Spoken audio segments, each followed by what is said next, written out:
Welcome to public TV news బులెటిన్ల ముందుగా headlines. Anantapuram నగరంలోని ప్రభుత్వ వైద్యశాలను పరిశీలన చేస్తున్న జిల్లా collector doctor Vinod Kumar IAS.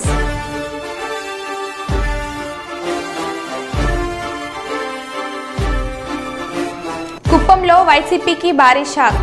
శాశ్వతంగా వైసీపీ కార్యాలయాన్ని మూసివేసిన వైసీపీ.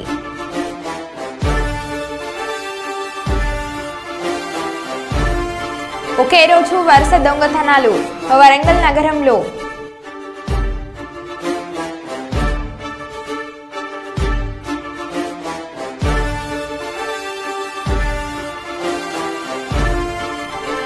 ఆత్మహత్య శరణ్యం అంటున్న రాధాబాయి కుటుంబ సభ్యులు.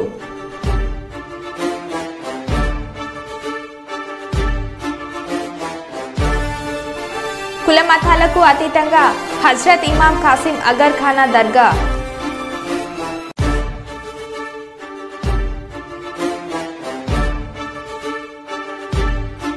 ఇక వివరాల్లోకి వెళ్తే, భద్రాద్రి కొత్తగూడెం జిల్లా సీఎం వ్యాఖ్యలను నిరసిస్తూ ఇల్లందులో బీఆర్ఎస్ నియోజకవర్గ నాయకురాలు మాజీ ఎమ్మెల్యే హరిప్రియ ఆధ్వర్యంలో పట్టణంలో ర్యాలీ నిర్వహించారు. మున్సిపాలిటీ కార్యాలయం ఎదుట పట్టణంలోని అంబేద్కర్ విగ్రహం వద్ద మున్సిపాలిటీ గ్రామ పంచాయతీ సమస్యలపై నిరసన కార్యక్రమం నిర్వహించడంతో పాటు అంబేద్కర్ విగ్రహానికి వినతి పత్రం అందజేశారు. ఈ కార్యక్రమంలో మాజీ ఎమ్మెల్యేతో పాటు బీఆర్ఎస్ వ్యవస్థాపక సభ్యులు దింఠియాల రాజేందర్, బారాస మున్సిపల్ కౌన్సిలర్లు, నాయకులు, పార్టీ శ్రేణులు పాల్గొన్నారు.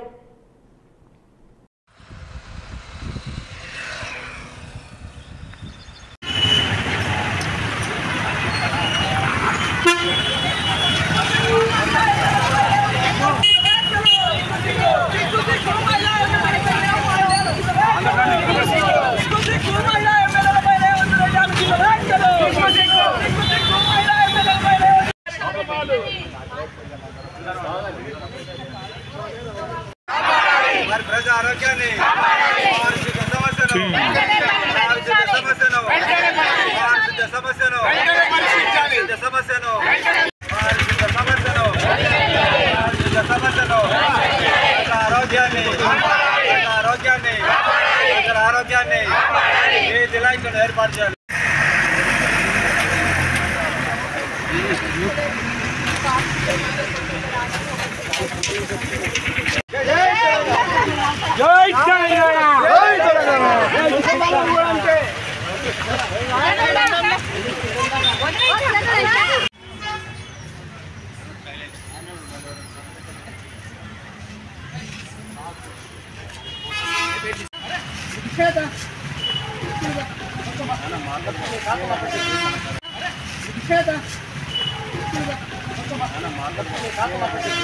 కేసీఆర్ గారు మున్సిపాలిటీలు, గ్రామ పంచాయతీల్లో పారిశుద్ధ్య పరంగా ప్రజలకు మంచినీరు అందించాలి అనేసి కావలసినన్ని నిధులు గ్రామ పంచాయతీలకి, మున్సిపాలిటీకి ఇవ్వడం జరిగింది.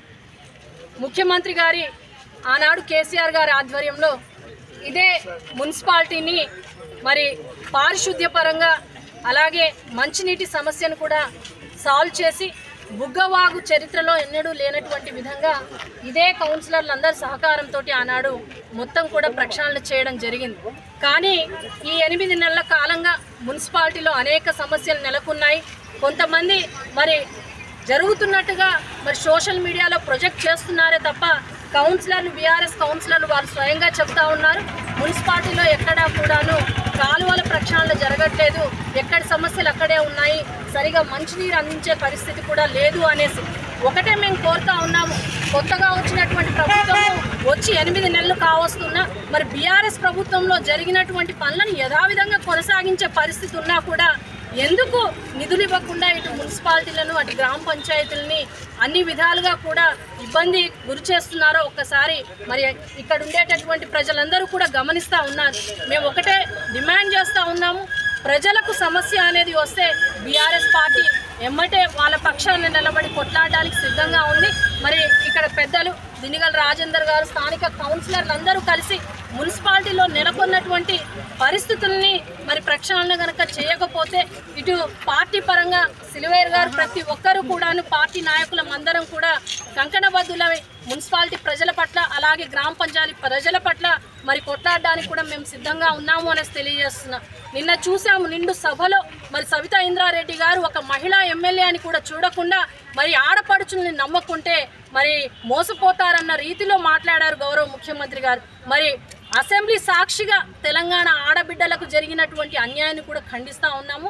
తప్పకుండా మరి దీనికి కూడా సమాధానం చెప్పాల్సినటువంటి అవసరం ఉంది. ఈరోజు మరి మున్సిపాలిటీలో నెలకొన్నటువంటి సమస్యలన్నింటినీ కూడా పరిష్కరించే విధంగా ముందుకు వెళ్ళకపోతే తప్పకుండా మేము చర్యలు చేపడతాము అనేసి తప్పకుండా మరి బీఆర్ఎస్ పార్టీ తరఫున మరి ముందుకు అడుగు వేసి ఇక్కడ ఉండేటటువంటి సమస్యలను పరిష్కరించే దిశగా ముందుకు తీసుకెళ్తాము అనేసి తెలియజేస్తున్నాం. శ్రీశైలం భ్రమరాంబ మల్లికార్జున స్వామివార్ల దర్శనార్థం శ్రీశైలం జలాశయం పవర్ ప్రాజెక్టు పరిశీలన నిమిత్తం శ్రీశైల క్షేత్రానికి విచ్చేసిన రాష్ట్ర ముఖ్యమంత్రి చంద్రబాబు నాయుడుకి సుంటుపేట హెలిప్యాడ్కు ఉదయం 10:40 చేరుకున్నారు. రాష్ట్ర ముఖ్యమంత్రికి ఘనంగా స్వాగతం పలికిన జిల్లా కలెక్టర్ శ్రీమతి రాజకుమారి.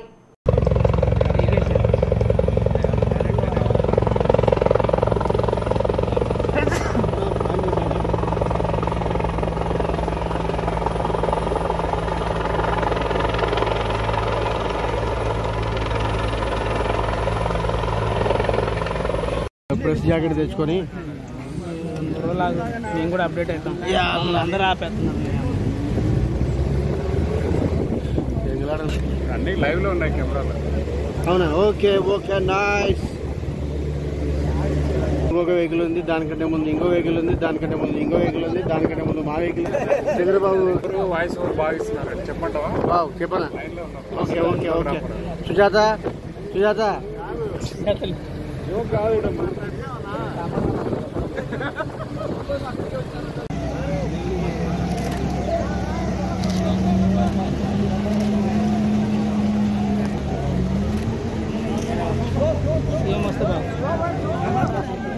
సలోలి మసరాని బాబు బస్సు వస్తుంది దానికి ఒక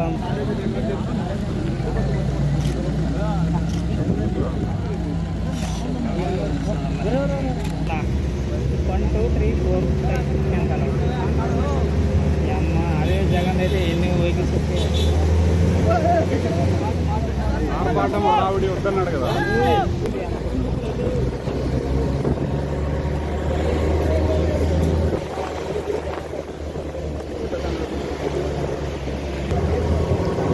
జాగ్రత్త కొట్టుకున్నాం.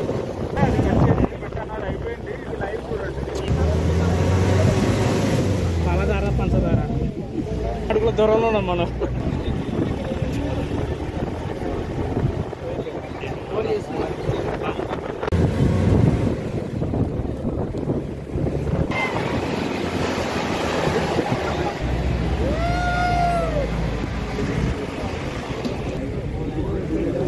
కలెక్టర్ పాత కలెక్టర్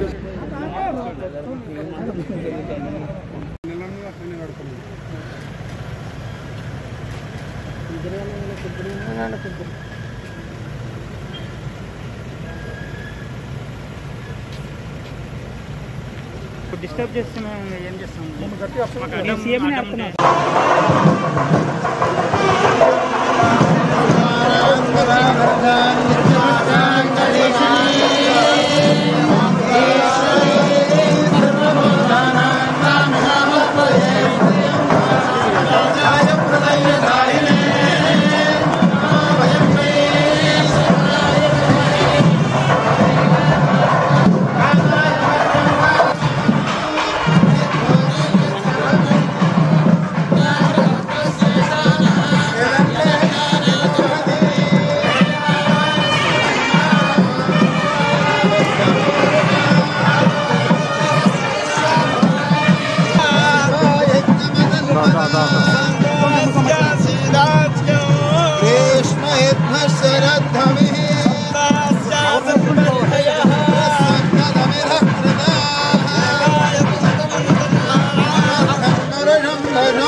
మహబూబాబాద్ జిల్లా కురవి ఏకలవ్య మోడల్ స్కూల్లో చదువుతున్న బాలబాలికలకు సామాజిక అంశాలపై ఏర్పాటు చేసిన అవగాహన కార్యక్రమానికి మహబూబాబాద్ జిల్లా ఎస్పీ సుధీర్ రామ్నాథ్ కేకెన్ ఐపీఎస్ ముఖ్య అతిథిగా హాజరయ్యారు. విద్యార్థులకు మమేకమయ్యారు. వారిని గోల్స్ అడిగి తెలుసుకున్నారు. ఎలాంటి సమస్యలున్నా తమ దృష్టికి తీసుకురావాలని అన్నారు.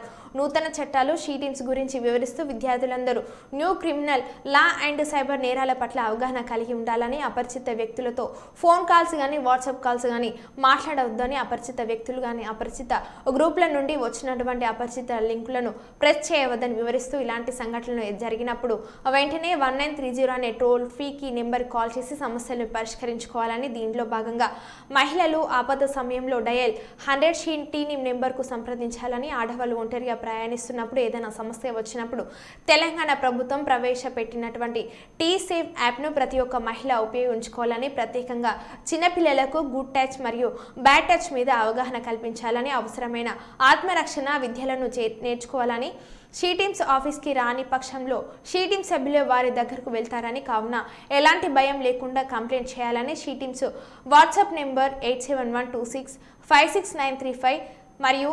7901142009కి తెలియజేసినచో తగిన చర్య తీసుకుంటామని చెప్పడం జరిగింది.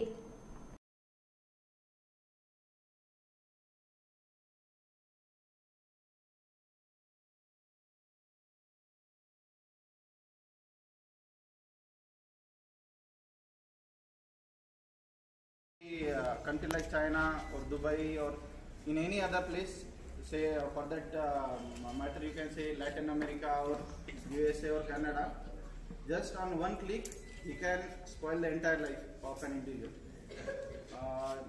There are many issues like I think you might have heard about the one offense which happened in the USA's main office of the president.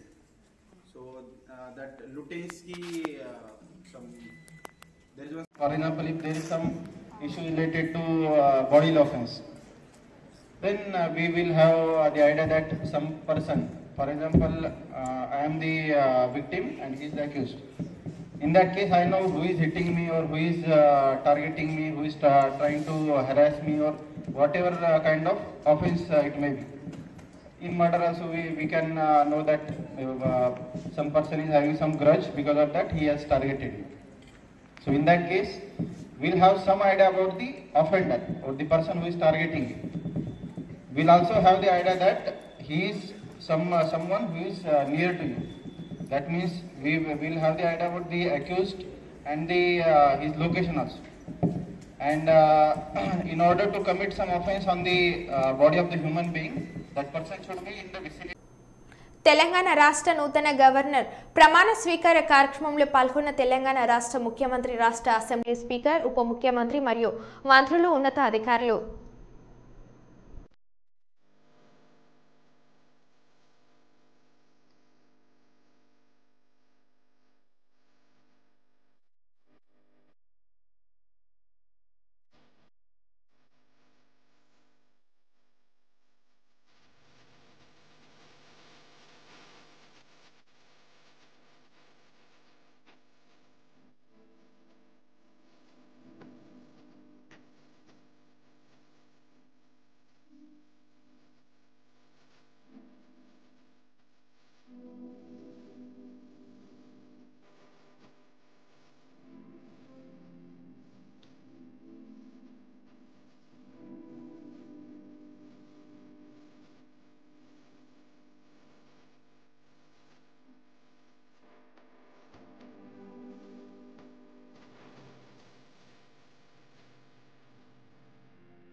Aarogyasri అమలు కష్టం, ఆయుష్మాన్ భారత్ కార్డులు తీసుకోండి కేంద్ర సహాయ మంత్రి టీడీపీ ఎంపీ పెమ్మసాని మాటల వెనుక చంద్రబాబు ఉన్నాడేమో అనిపిస్తుంది అని మాజీ మంత్రి విడుదల రజనీ అన్నారు. స్థానిక ఎంపీ గారు, యూనియన్ మినిస్టర్ గారు మొన్న వారు మాట్లాడుతూ ఉన్నారు. ఏమని మాట్లాడుతూ ఉన్నారు? ఆరోగ్యశ్రీకి డబ్బులు లేవని, పేషెంట్లకు వైద్యం అందించలేమని, నెట్వర్క్ హాస్పిటల్కి డబ్బులు ఇవ్వలేమని, అందరూ ఆయుష్మాన్ భారత్ కార్డులు తీసుకోవాలని చెప్పి వారు మాట్లాడుతూ ఉన్నారు. అసలు ఇక్కడ నాకు ఒక అనుమానం అనిపిస్తూ ఉంది. కూటమి ప్రభుత్వంలోని ముఖ్యమంత్రి చంద్రబాబు నాయుడు గారు ఏమైనా వారి మనస్సులో ఉన్నటువంటి మాటల్ని మరి ఈ మంత్రుల ద్వారా ఏమన్నా ఎక్స్ప్రెస్ చేయిస్తున్నారా అనేటువంటి అనుమానం కూడా మాకు కలుగుతూ ఉంది. ఏమని? హెల్త్ వాళ్ళకంత ప్రయారిటీ కాదని, మరి ఆరోగ్యశ్రీని ఏమన్నా వైండప్ చేస్తున్నారనేటువంటి ఒక అనుమానం కూడా మనకు కలుగుతూ ఉంది. ఆయుష్మాన్ భారత్ కార్డ్స్ వాళ్ళకున్నటువంటి టెక్నికాలిటీస్ కావచ్చు, వాళ్ళు మనకు ఇస్తున్నటువంటి దీని ప్రకారం మనం చూస్తున్నట్టే మాకు బాధలు ఉన్నాయి, కష్టంగా ఉందని చెప్పి వారు మాటలు చెప్తా ఉన్నారు. నేను చెప్తా ఉన్నాను, గత ప్రభుత్వంలో అంటే చంద్రబాబు నాయుడు గారి హయాంలో 2014 నుంచి 19 వరకు వాళ్ళ హయాంలో వాళ్ళు మిగిల్చినటువంటి బకాయిలు 632 కోట్లుంటే ఆ బకాయిల్ని ఏమాత్రం కూడా మేము సాకులు చెప్పకుండా మేము బాధ్యత తీసుకొని మా జగన్మోహన్ రెడ్డి గారు, మా నాయకుడు జగన్మోహన్ రెడ్డి గారు వాటిని క్లియర్ చేసి 1050 ప్రొసీజర్స్ ని 3257 ప్రొసీజర్స్ కి పెంచి సంవత్సరానికి 1000 కోట్లు మీ హయాంలో మీరు ఖర్చు పెడితే 3000 కోట్ల వరకు కూడా ఖర్చు పెట్టి బ్రహ్మాండంగా రాష్ట్ర ప్రజలందరికీ కూడా వైద్య సేవలు అందించినటువంటి ఘనత జగన్మోహన్ రెడ్డి గారి ప్రభుత్వానికి దక్కింది. ఆ నమ్మకాన్ని కూడా ప్రజల్లో మేము నెలకొల్పుతున్నాం. మరి ఈ రోజున ఈ సాకులు చెప్తూ ఏవో అప్పులు ఉన్నాయని చెప్పి, ఏదో బకాయిలు ఉన్నాయని చెప్పి మీరు మీ బాధ్యత నుంచి ఏమైనా వైదొలుగుతున్నారా? మీరేం ఇండికేషన్ ఇస్తున్నారు అనేటువంటి సందేహము ఈరోజు రాష్ట్ర ప్రజలకు కలుగుతుంది అని తెలియజేస్తున్నాను. వరంగల్ ఆత్మకూరు మండలం ఉప్పల్పల్లి జాతీయ రహదారిపై ఆర్టీసీ బస్సులో మహిళ ప్రయాణికురాలి బంధువుల వీరంగం. హన్మకొండ డిపో నుండి ఏటూరు నగరం వెళ్తుండగా ఆత్మకూరులో జరిగిన వాగ్వాదం. మొదట మహిళ ప్యాసింజర్తో కండక్టర్కు తలెత్తిన వివాదం. డ్రైవర్ పక్కన బ్యానెట్పై కూర్చున్న మహిళ ప్యాసింజర్ వద్దని వారించిన కండక్టర్, ఇక్కడే కూర్చుంటానని దురుసుగా వ్యవహరించిన మహిళ ప్యాసింజర్పై స్థానికంగా ఉన్న ఆత్మకూరు పోలీస్ స్టేషన్లో ఫిర్యాదు చేసిన కండక్టర్ దాదాపుగా 30 కిలోమీటర్ల తర్వాత బస్సు వెంబడించి అడ్డు తగిలి కండక్టర్పై దాడికి దిగిన మహిళ ప్యాసింజర్ కొడుకు మోహన్. ములుగు జిల్లా కేంద్రంలో మరోసారి కేసు నమోదు చేసిన పోలీసులు విధి నిర్వహణలో ఉన్న ప్రభుత్వ ఉద్యోగిపై దాడికి పాల్పడిన మోహన్ కామ్లాపూర్ మండల వాసిగా గుర్తించారు.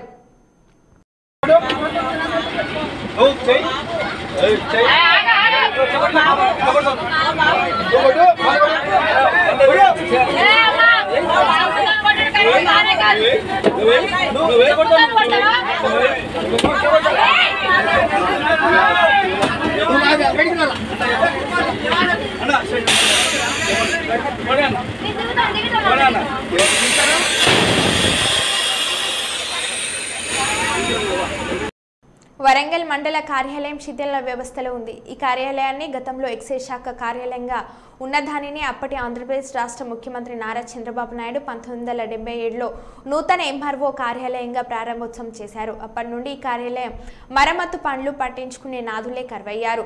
వరంగల్ మండల పరిధిలో 2 ఎంఆర్ఓ కార్యాలయం ఉన్నప్పటికీ కార్యాలయం పరిస్థితి దయనీయంగా మారింది. భయాందోళనలో తహసీల్దార్ కార్యాలయ విధులు నిర్వహిస్తున్నారు. కార్యాలయంలో చెట్ల వేర్లు సైతం పెగిరి గోడలు పగిలి ఎప్పుడు కూలుతుందో తెలియని పరిస్థితిలో ఉంది. కార్యాలయ ఆవరణ సైతం వర్షాకాలం ప్రారంభంలోనే బురదమయంగా మారడంతో కార్యాలయానికి వచ్చే అర్జీదారులు తీవ్ర ఇబ్బందులు ఎదుర్కొంటున్నారు.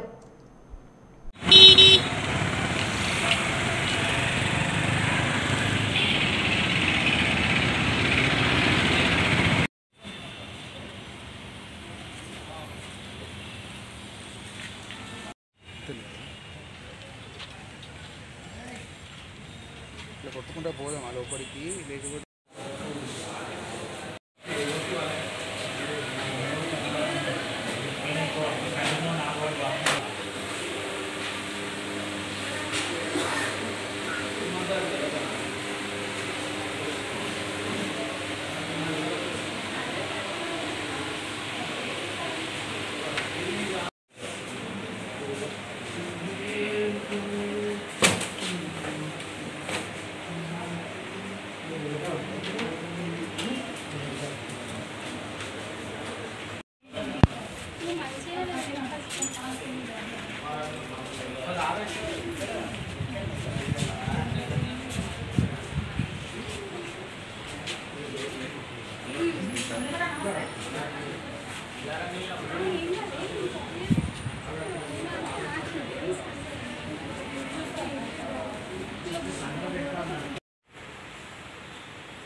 అసెంబ్లీలో కేటీఆర్ సవాల్.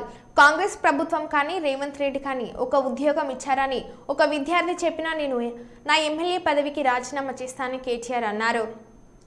ఆ రోజు అశోక్ నగర్ కి ఉస్మానియా యూనివర్సిటీకి పరుగులు పెడుతూ పోయినారు.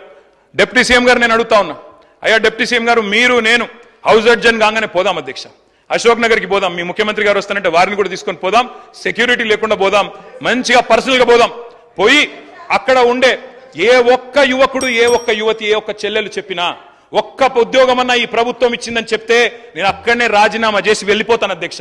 ఒక్క ఉద్యోగం రేవంత్ రెడ్డి గారి ప్రభుత్వం కాంగ్రెస్ ప్రభుత్వం వచ్చినాక కొత్తగా ఇచ్చినాము అని ఏ ఒక్క యువతి గాని యువకుడు చెప్పినా నేను అక్కడే రాజీనామా చేసి రాజకీయ సన్యాసం తీసుకుంటా అధ్యక్ష. ఒక్కరు చెప్పినా నేను చెప్తా ఉన్నా అధ్యక్ష, అక్కడే సిటీ సెంట్రల్ లైబ్రరీలో ముఖ్యమంత్రి గారికి ఉప ముఖ్యమంత్రి గారికి మా పార్టీ తరపున తెలంగాణ యువత తరపున 1,00,000 మందితో పౌర సన్మానం కూడా పెడతామని చెప్పి సబితా ఇంద్రారెడ్డి మాట్లాడుతూ శాసనసభలో కేటీఆర్ బడ్జెట్ పై నిజాలు మాట్లాడుతుంటే దాని నుంచి డైవర్ట్ చేసేందుకు మాపై అవమానకర వ్యాఖ్యలు చేశారు. మీ వెనుక కూర్చున్న మహిళలు అంటూ మమ్మల్ని అవమానపరిచారు. ముఖ్యమంత్రి గారికి మహిళలంటే ఎంత గౌరవమో తెలుస్తుంది. ఆ రోజు సోనియా గాంధీతో సహా చాలా మంది మహిళలను అవమానపరిచారు. మహిళలను కావాలని అవమానించే విధంగా ఏదేదో మాట్లాడారు. ఇది మమ్మల్ని మాత్రమే కాదు మొత్తం తెలంగాణ మహిళలను అవమానపరిచినట్లే. కేసీఆర్ ఇంటిపై వాలిన కాకిని మా ఇంటిపై వాలకుండా చేస్తామన్నారు. వెంటనే మమ్మల్ని అన్న మాటలకు క్షమాపణ చెప్పాలని సబితా ఇంద్రారెడ్డి అన్నారు. మీరు బేషరతుగా క్షమాపణ చెప్పండి. ఒకటి గుర్తుపెట్టుకోండి రేవంత్ రెడ్డి గారు, ఈరోజు మహిళల గురించి మాట్లాడుతూ బతుకు బస్టాండ్ అన్నారు చూడండి, అది చాలా బాధ అనిపిస్తా ఉంది. మేము నమ్మిన వాళ్ళకి మేము నష్టపోయినా పర్లేదు, మా అన్న తమ్ముళ్ళు బాగుండాలని కోరుకుంటాం. మేము ఏ ఆడబిడ్డ అయినా కూడా క్షేమం కోరుకుంటుంది. కానీ ఈ రోజు కేటీఆర్ గారిని మేము ముందు పెట్టుకుని ఆయన బతికేదో బస్ స్టాండ్ చేసుకునే లెవెల్లో మాట్లాడారు కదా, ఇది బేషరతుగా క్షమాపణ చెప్పమని కోరుతున్నా.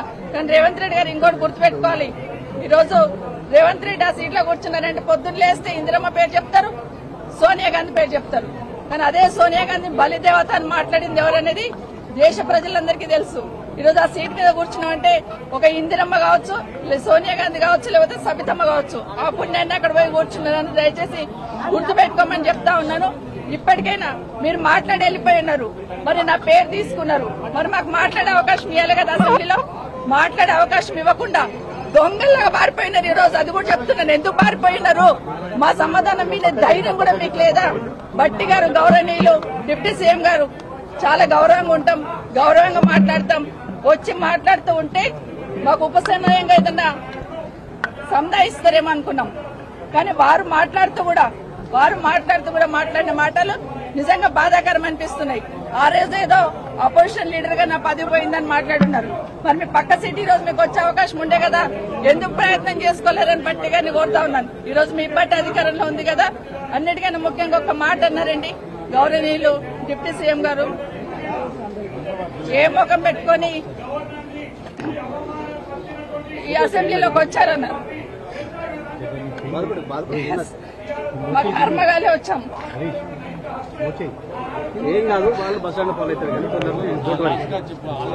ఇది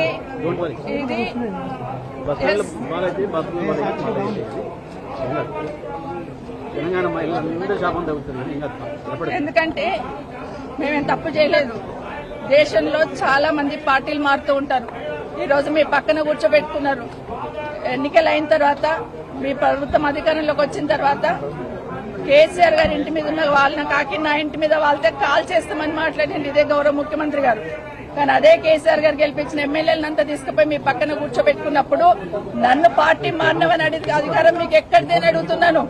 ఆ రోజు నేను పార్టీ మారినప్పుడు వితిన్ ద పార్టీలో ఏం జరిగింది, ఏ విధంగా మమ్మల్ని మెడబట్టి బయటికి గెంటేశారనేది మీకు తెలీదా అని అడుగుతున్నాను. ఎందుకంటే మాట్లాడలేదు, ఇన్ని రోజులు మాట్లాడలేదు. నేను పార్టీ గురించి ఎవరి గురించి మాట్లాడకుండా నేను కేసీఆర్ గారి నాయకత్వంలో పనిచేయడానికి వచ్చాను. 5 సంవత్సరాలు ఎందుకు మీరు మరో బులెటిన్లో మళ్ళీ కలుద్దాం. Stay tune.